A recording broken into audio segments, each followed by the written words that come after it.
Bonsoir encore à tout le monde et que Dieu encore vous bénisse. Et donc, je suis là ce soir encore pour donner la solution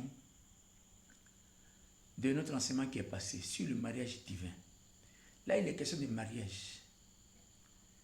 L'une des choses que le diable déteste, les démons n'aiment pas, c'est quand les gens veulent se marier. C'est leur grand totem, ça. Alors, je vais encore dire merci à tous ceux qui participent à la caravane de dons. Vous savez, ce que vous voudrez avoir dans la vie, soyez les premiers à le faire d'abord aux autres. L'homme est émetteur et récepteur à la fois. Tu veux qu'on t'aime, il faut aimer les autres d'abord. Ils vont t'aimer en permanence. Tu veux être tranquille, laisse les autres tranquilles. Tu veux pas qu'on te critique, ne critique personne. En réalité, c'est ce que nous commettons comme erreur, comme comportement que les gens nous rendent. La nature elle-même nous rend cela à travers des personnes. Sinon, quand Dieu a créé chaque homme, chaque femme, chacun doit se marier. Mais le problème ici, là, et regardez pourquoi les conjoints, un meurt avant l'autre. Quand Jésus a demandé à la Samaritaine, on va m'appeler ton mari, elle a dit quoi? Elle dit, je n'ai point de mari. Il dit oui, tu dis vrai. Parce que le cinquième qui est avec toi n'est pas aussi ton mari. En réalité, des gens qui sont nés d'un même esprit, d'un même corps, c'est ce que ça veut dire. C'est ton jumeau. C'est le reflet de ta propre personne, qui est le côté féminin. En réalité, vous avez la même durée de vie quand vous vous croisez là. Il n'y a pas un qui doit mourir, laisser l'autre. Vous devez aller jusqu'à la conservation de votre vie, au terme de votre vie. Et puis aller, chacun se sépare. Les deux doivent aller ensemble. Il n'y a pas un qui doit laisser l'autre. Quand un conjoint meurt et que l'autre reste, en réalité, ce n'est pas encore ta vraie partie que tu as croisée. Tu es obligé de chercher encore sur terre.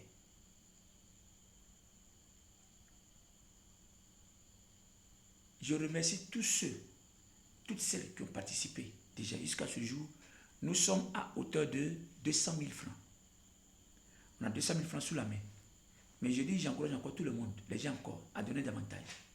Parce que quand nous allons atteindre un certain nombre, une somme un peu importante, vous allez voir que quand on va donner un peu plus aux gens, la seule chose qu'ils vont recevoir, leur joie, va ouvrir des portes énormes dans votre vie. Je vous le dis. Vous avez participé à combien? 5 000.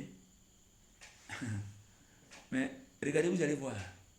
Ça, c'est expérience. La vraie foi, c'est l'expérience que l'homme fait durant sa vie terrestre. Voilà la vraie foi.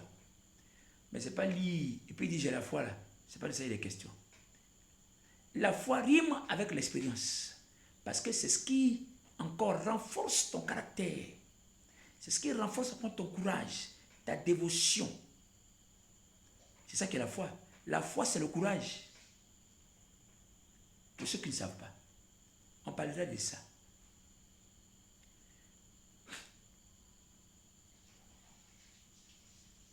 Que Dieu vous bénisse.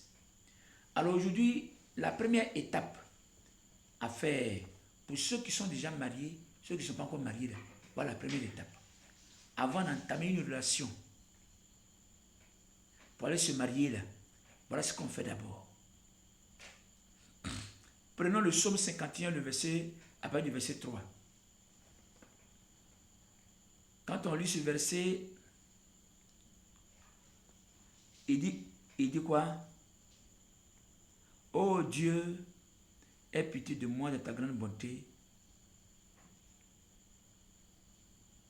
selon ta grande miséricorde, efface mes transgressions. Lave-moi complètement de mon iniquité. Purifie-moi de mon péché, car je reconnais mes transgressions. Et mon péché est constamment devant moi. J'ai péché contre toi seul. J'ai fait ce qui est mal à tes yeux. De sorte que tu seras juste dans ta sentence, sans reproche dans ton jugement. Voici, je suis né dans l'iniquité et ma mère m'a conçu dans le péché.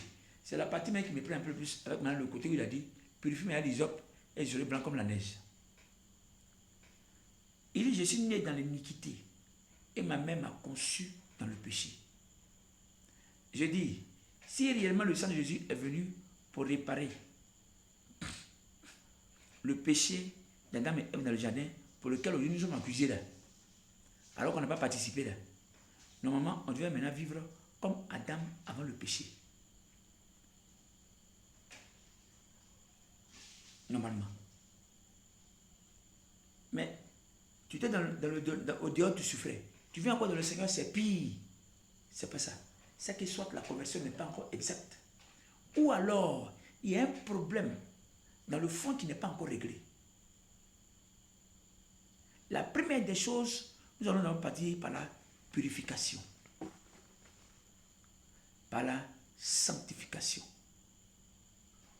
Il y a une différence entre sanctification et purification. J'ai fait exprès, j'ai un jeu de mots. Mais en réalité, il y a une différence entre sanctification et purification. On ne doit pas parler de ça. Mais vous devez d'abord commencer par la purification. De quoi il est question?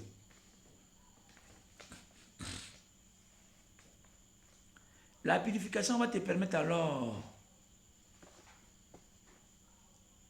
de détruire l'autel familial, maternel et paternel.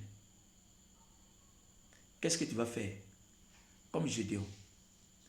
Tu prends 41 feuilles d'hysope. 4 et 1, ça fait 5. 5, c'est le chiffre de la grâce divine.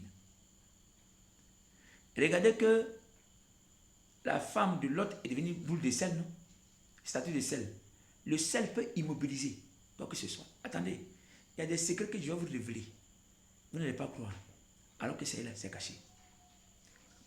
Et donc, alors, dans un demi-seau d'eau, mets les 41 feuilles et une poignée de sel. Il faut triturer ça, c'est-à-dire il faut frotter ça. Jusqu'à 15 heures. C'est-à-dire il faut faire ça à partir de 14h30 à 15 heures. Tu laisses ça là, au dehors, ou même sous le soleil, jusqu'à 23 heures. Mais pendant que tu es en train de laver, frotter là, si tu te mets dans la maison, hein, frotte, en frottant, il faut demander pardon à Dieu. En lisant le psaume 51, de verset 3 au verset 16. 3 fois pour les femmes, 4 fois pour les hommes. Quand tu finis maintenant, toi-même maintenant raconte maintenant les méfaits de ta vie, de tes parents, les liens maternels, paternels. Il faut que toi tu sois libéré de ça, véritablement. Et donc c'est à partir de 23 heures, le bain s'est fait entre 23h et 23h30. De 23h à 23h30, tu dois finir le bain. Va te rincer avec le bain, j'ai dit. Mais il y a une chose que vous devez faire. Quand tu finis de te rincer là, va te coucher directement. Il ne faut pas aller causer. Mais avant ça, avant d'entamer tout ça, 3 jours avant, sinon 2 jours avant, pardon.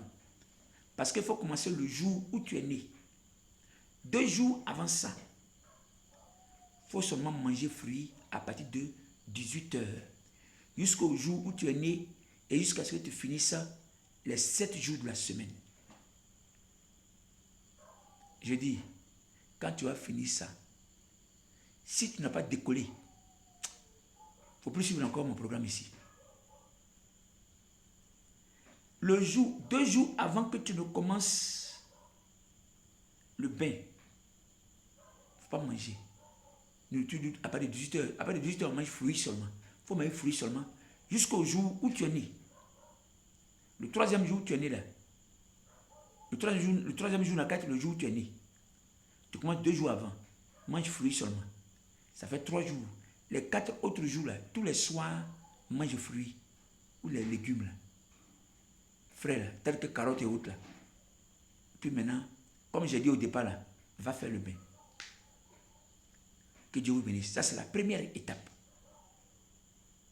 Je vous préviens encore que ceux qui sont en train de donner leur argent, je vais sélectionner les noms. On a ce mois-là et le mois prochain et le mois sur le prochain. Après de ces 3 étapes-là, ceux qui vont être fidèles, c'est ceux-là seulement que je vais boucler et puis il n'y a plus de donateurs encore. Quel que soit leur nombre, ça va être eux qu'on va travailler jusqu'à la fin de l'année et des temps futurs. Je ne veux pas que quelqu'un vienne dire après, vraiment, je n'étais pas au courant. Excusez-moi, c'est pourquoi je donne ce délai-là. On a commencé ce mois. Le mois prochain, on va faire. Le mois prochain, on fera. Alors, ceux qui ne sont pas encore inscrits, à partir des 5 000, pardonnez, faites dès maintenant. Après ça, quand je vais fermer la liste, c'est fini. Que Dieu vous bénisse et que le Seigneur conduise chacun de nous. Amen.